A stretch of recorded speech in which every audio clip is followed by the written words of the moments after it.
Term plan किस as से और किस एज तक लेना चाहिए, इसके ऊपर पे बहुत सारी चर्चा है। तो मैं आपका दोस्त संजय सिंघल एक बार आपके बीच में फिर से financial architect and risk management expert. तो जानिए कि इस बारे में बहुत सारी वीडियो में बहुत सारी आपको अतिशयोक्ति मिल सकती है, बट हर आदमी हर इंसान अपने एक्सपीरियंस से बता रहा है और मैं भी अपने एक्सपीरियंस से बताना चाहूंगा कि प्रैक्टिकली जो अभी तक हमने लगभग 2 डिकेड से ज्यादा की इंडस्ट्री में काम करने के बाद में कि क्या करना चाहिए। तो टर्म इंश्योरेंस प्लान जितनी अर्ली एज पे आप ले सकते हैं, हमें उतनी जल्दी स्टार्ट करना चाहिए। क्योंकि मैं जनरल एक एग्जांपल से बताना चाहूंगा कि अगर आप उसे 20s के आसपास में लेते हैं तो मान लीजिए उसका प्रीमियम 500 रुपीज मंथली आ रहा है, और अगर आप 30-40 के बीच में लेंगे तो वो प्रीमियम डबल या उससे भी ज्यादा हो सकता है। और अगर आप 50-60 के आसपास जाएंगे तो वो कई गुना तक बढ़ जाएगा प्रीमियम, और 60 के बाद तो बहुत ही ज्यादा बढ़ जाएगा। तो टर्म इंश्योरेंस प्लान हमें जितना जल्दी ले सकते हैं, जब हम इनकम स्टार्ट करते हैं उसके बाद में हम जितना जल्दी ले सकते हैं, और किस एज तक लेना चाहिए, इसमें भी कई सारे आपको बातें मिलेंगी। हो सकता है कुछ लोग कहेंगे कि 60 साल की एज पे लेना चाहिए, कुछ 70 का, कुछ 80 का, कुछ 85 और कुछ 100 में भी है। हर कंपनी के पास में इस तरीके के प्रोडक्ट अवेलेबल भी हैं, हर एडवाइजर आपको इस तरीके से बता रहा है। लेकिन नॉर्मली टर्म प्लान का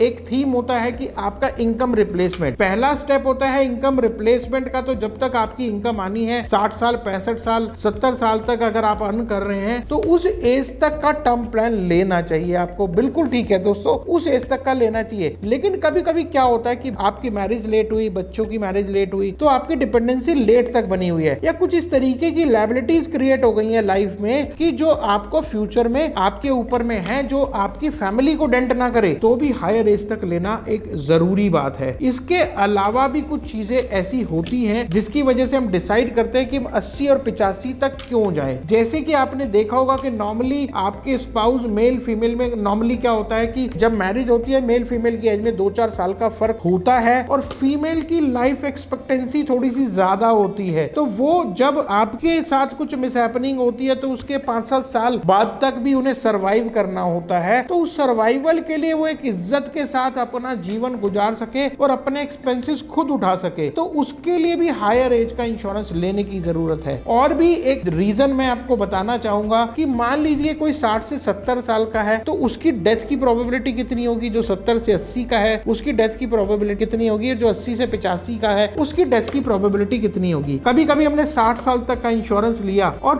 65 पे 70 पे भगवान ना करे कुछ मिसहैपनिंग हो गई, तो जब तक हम प्रीमियम भर रहे थे तब तक इंश्योरेंस था हमारे पास में। आज जब हम उसकी सबसे ज्यादा जरूरत है तो इंश्योरेंस नहीं है। तो इसलिए भी 85 ईयर्स तक का भी इंश्योरेंस होता है। तो मैं गाइड करता हूं कि आप इंश्योरेंस को अपनी नीड के हिसाब से अपने एडवाइजर से कंसल्ट करके या 80 से 85 साल तक की एज तक जरूर लें। बहुत सारे प्रोडक्ट 100 ईयर्स तक के भी हैं, उसका रिकमेंडेशन मैं नहीं करूंगा क्योंकि उससे ज्यादा तो हम उसमें कुछ और चीजें ऐसी गाइड करेंगे, कुछ और बातें, कुछ और फीचर ऐसे गाइड करेंगे कि आपको 85 तक का, 80 तक का क्यों लेना चाहिए, 100 तक का क्यों नहीं लेना चाहिए। तो इस वीडियो के माध्यम से हमने आपको बताने की कोशिश करी। हमने अपनी पहली 2 वीडियो में आपको बताया कि टर्म इंश्योरेंस प्लान क्या होता है, टर्म इंश्योरेंस प्लान कौन सी कंपनी से लें। अब हमने बताया कि कौन कौन सी एज से कौन सी एज तक का लें। अगली वीडियो में हम आपको बताएंगे कि टर्म इंश्योरेंस प्लान लेते समय किन बातों का ध्यान रखना है, जो कि सबसे इंपॉर्टेंट बात है। आप उसको मिस ना कीजिएगा। आज ही